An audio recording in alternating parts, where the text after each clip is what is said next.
Say what I want like I'm Taylor. Mavic kind of white like Taylor. Swear.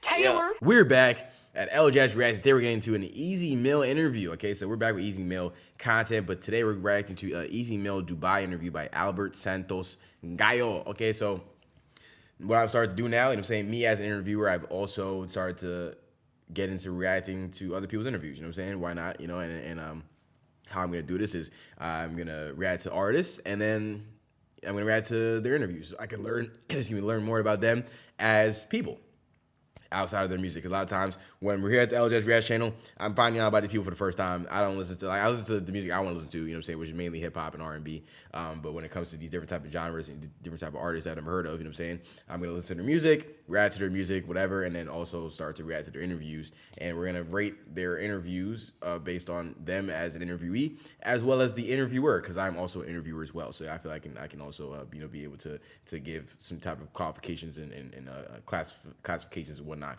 of how the interview went, you know what I'm saying, whether it's questions or energy or whatever, you know what I'm saying. But you already know how we get down at the Elajaz React stage. If this interview is butt cheeks on both parties, it's gonna get a mouth to the bottle. But if I enjoy it and I like the questions, I like the flow, I like how everything went, you know what I'm saying, it's gonna get ugly, pal, I'm outside, you know what I'm saying. But let's get into it. Hi, good evening, good morning, good afternoon in some parts of the world. Of course, we're here in Dubai, the Atlantis, and so far I could tell Cut made is on a iMovie, the way that the fade and the text. I could tell my son made it on iMovie. very lucky and humbled to be with one of the musicians of this modern day and age, none other than SB. Right? Easy Meal. Okay, I was just SB. Easy Meal. So, Easy, how do you find Dubai so far?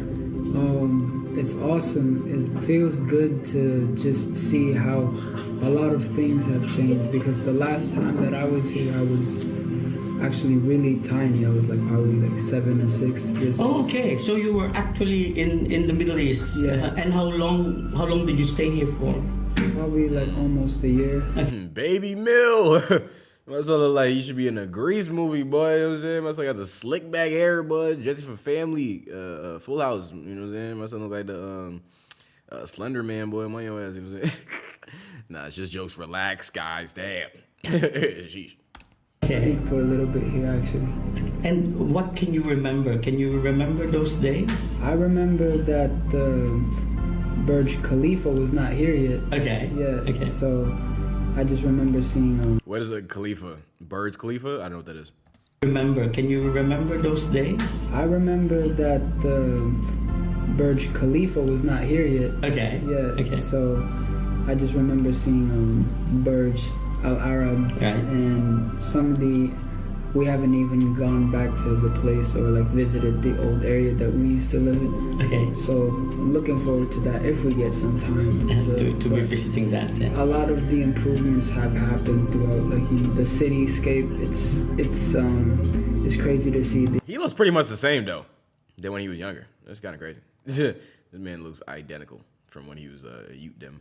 Throughout, like, you know, the cityscape, it's crazy to see the improvement and how, like, you know, how it's just now so solid as like a city. It's such a lot more welcoming as like a tourist place. That's good to see. Okay. Now, when you go back to Las Vegas and start talking to your friends about Dubai, what's the first thing? Does he live in Las Vegas? He lives in Las Vegas. I thought he lived in the Philippines. Okay, learn something every day. That you'll tell them?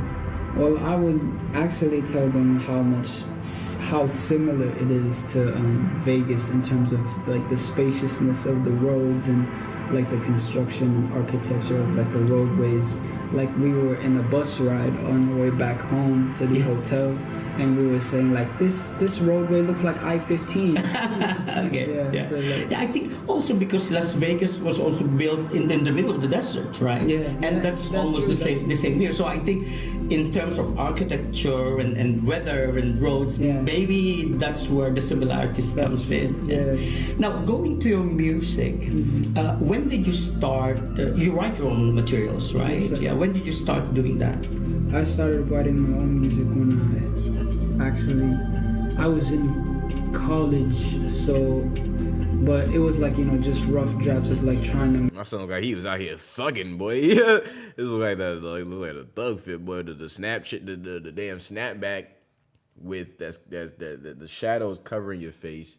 My son looked like he out here thugging, boy. I ain't gonna hold you. College, so, but it was like, you know, just rough drafts of like trying to make metal music, like death metal songs, but I didn't necessarily like go Slashy, you know what I'm saying? I know that. Shout out to y'all, you know what I'm saying? Shout out to Wolfpack. I know that he you know, his death metal persona is Slashy. And we're also still going to react to more Slashy content, but I also have reacted to a Slashy video that he did and whatnot on his other channel, the Slashy channel. Go full throttle or like commit myself to making like actual music until I dropped out of college. Okay. So, yeah. You really hear a lot of these stories start out with, I dropped out of college, man. Me personally, I went to college and I graduated summa cum laude. But damn it, man, it was because of my parents. Because, man, I tried to drop out. I wanted to drop out. They did not care. You know, I wanted to drop out, and I'm realizing they probably, I don't know what they would have did if I did drop out. But like sometimes I just think about if I just did it and then just ignored them. You know what I'm saying? Like what my life would have been like at this point. You know what I'm saying? When I dropped out of college, I was living in my grandma's house, and that's when I started like making like full albums and EPs of like songs, but they were like metal, and then that's how I started. Okay. Now I was just wondering, your very first music that you composed and that was published, how was that? What was that? It was more so like just dabbling into the online community of like, you know, bands. So I would like make a lot of friends in terms of like online. They were overseas, so like I have some online friends in Italy, some in Australia while I was in the Philippines, and we have like, I had like 8 bands that I was involved in. Oh, all right. Like something like that. And each band was different from each other, or when it comes to genre or things like that, or they're similar? Kind of similar in a way, because like if you go into like the branches of metal, there's a lot of subgenres that goes into it. So one band was probably like black and deathcore. The other one is like just regular deathcore. The other one was technical death metal. Then the other one was brutal death grind. Brutal death grind. Nah, run that back. So one band was probably like black and deathcore. Subgenres that goes into it. So one band was probably like black and deathcore. The other one is like just regular deathcore. The other one was technical death metal. Then the other one was brutal death grind. So like just like making it super specific like that, but more so a lot of just screaming and just like brutal, you know, instrumentation. So brutal death grind sounds like, what are you finna do when you bump? Like you can't just listen to brutal death grind and just like wash the dishes. Like that's I don't know. I'm jagging like you're a serial killer. You just like listen to brutal death grind before you go to sleep at night or something like that. Like, you're nuts. I ain't gonna care. Like, but yeah, I don't know. That's kind of, I don't know. Brutal death grind sounds nuts. And those were the first ones. Yeah. And then now eventually, most of the music that you come up presently has this wonderful lyrics of heroine, or lyrics of wonderful people and values and everything. Where did the change come from, or how did it come to that? The change came about to. Have you been the victim of a dry, tasteless chicken sandwich? Get the justice you deserve. The Jollibee chicken sandwich. Jollibee? Crispy, juicy, and tasty beyond a real... I ain't gonna cap. That do look kind of juicy, but it is a commercial though, you know what I'm saying? Damn, I can't even skip the ass. Shit. Reasonable down. The Jollibee chicken sandwich. Case... Ooh, $3.99 though? That's a good price. The Popeyes joint like $4. Over $4 though. Or is it? I forget. Closed. Damn, another ad, boy. The faculty that we've been able to learn from going through this. Because while I was in my grandma's house, I was in Urdaneta City. Okay, Pangasinan. Yeah. I was there staying at my grandma's place, and you know, a lot of crazy things happening. within like that time frame, but my papers were also being worked on. So when I got to the States, that's also when I started considering making the metal music's not really making any money. So I figured it was more so just like a hobby type of like a musical journey. By doing that, I learned a lot of things for like making songs and such.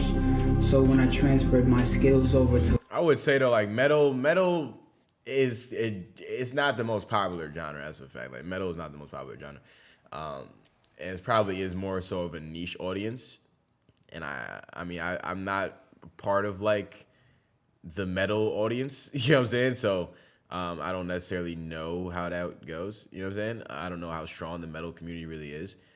If it's very strong in the first place, but I the only metal music I know really of is like Kiss and stuff like that, But yeah, I'm not too equipped in those, But well, this is actually a pretty recent interview. Damn, you feel me? Damn, sheesh.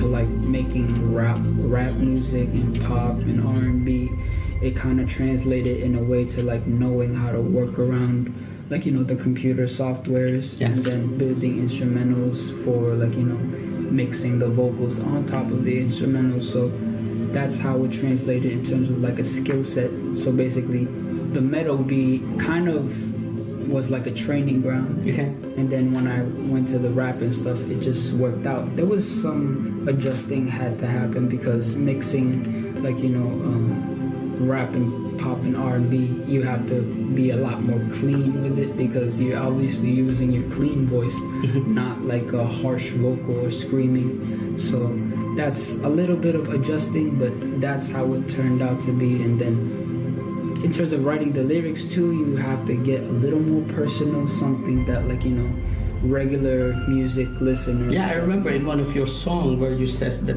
even when you were still a kid, you were already bullied.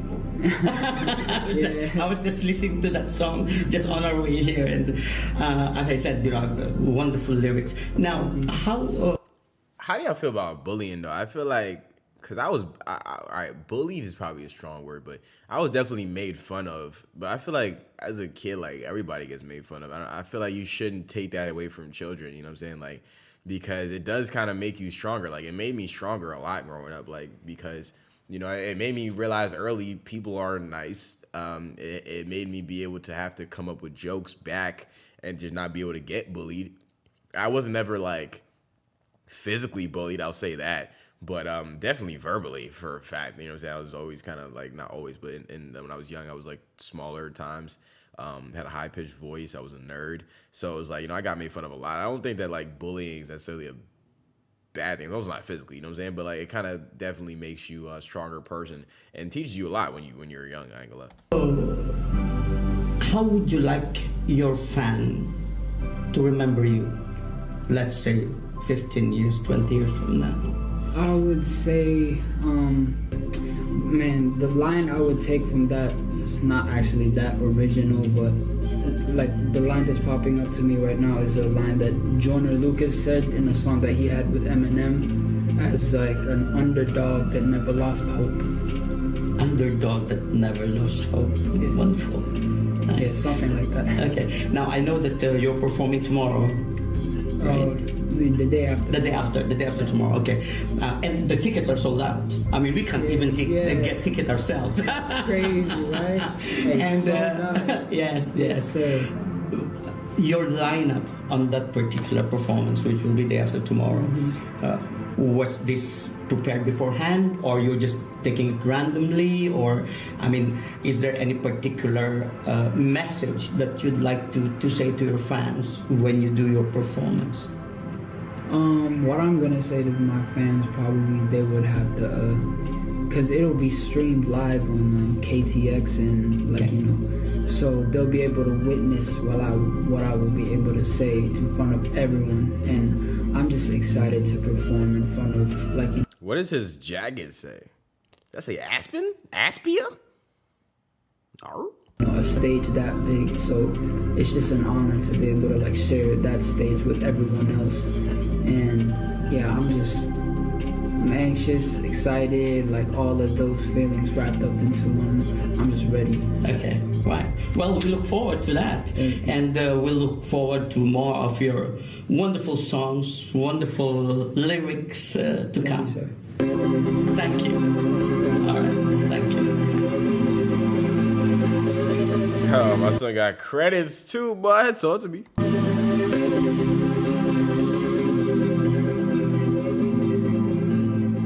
That's what's up. That is what's up. Learn something new every day, man. You learn something new every day. Didn't know the man lived in Vegas, boy. You know what I'm saying? He probably be gambling 24/7, 369.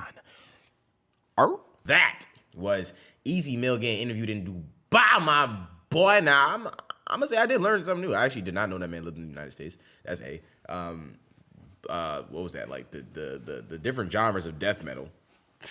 I ain't gonna lie, like I already forgot the name of that one I was already talking about, but that one, that whatever I was talking about already, you listen to that genre before you go to sleep, you're a serial killer. You probably practicing to be able to play that outside when you doing your hits and stuff like that. You know what I'm saying? If you listen to death metal in general, I ain't gonna lie, like I'm not messing with you. You feel me? Like you know something I don't know. Facts. But you know, Easy Mill's like that. You know what I'm saying? Easy Mill definitely makes great music, and he's a pretty talented individual.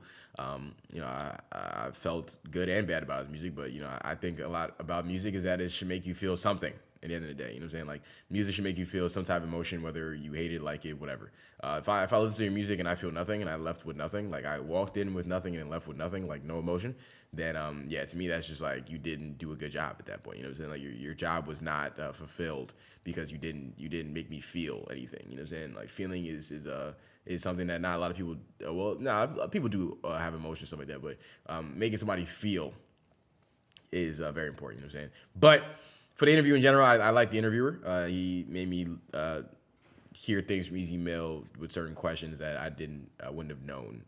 You know, certain questioning is what allows people to open up and say certain things that you can actually learn about that artist and their upbringing and whatever and stuff like that, you know what I'm saying? But my son definitely looked like he should be in Grease 4, you know what I'm saying, with that slick back hair angle out of, you know what I'm saying? But I'm going to go ahead and get the whole interview as a whole, a Glit Pal. I'm outside with those, clicking it till it's finished, no cap. Good interview. I enjoyed it. It was entertaining. I was engaged.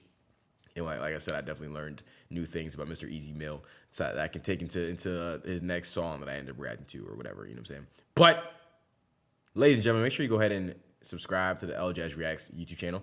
Turn on the post notification bell so you know every time we drop a new video. Definitely go ahead and subscribe to the Taylor Elajaz vlog channels right there on the damn screen. Daily vlogs, hotel reviews, travel vlogs, food reviews, so on and so forth. Make sure you tap the F in. Make sure you also go ahead and check out the Taylor Elajaz Instagram. Funny content, satirical content, and my own interviews. I'm actually also an interviewer, if you didn't know. You can check out some of my interviews with individuals from the United States because, you know, I've never actually traveled outside of the United States. I think I went to, like, Jamaica. I'm lying. Yeah, I went to a couple different places, but, like, not too many. I think the most countries outside the United States I've been to was, like, 2 to 3 or something like that. So, you know, artists from the States, but I have funny interviews, so you should watch them. But ladies and gentlemen, make sure you go ahead and do everything I said because why not? My name is Taylor Elajaz, and you're watching Elajaz Reacts. It's the Big Reaper and I'm back for the killing. When I get on the track, say what I'm actually feeling.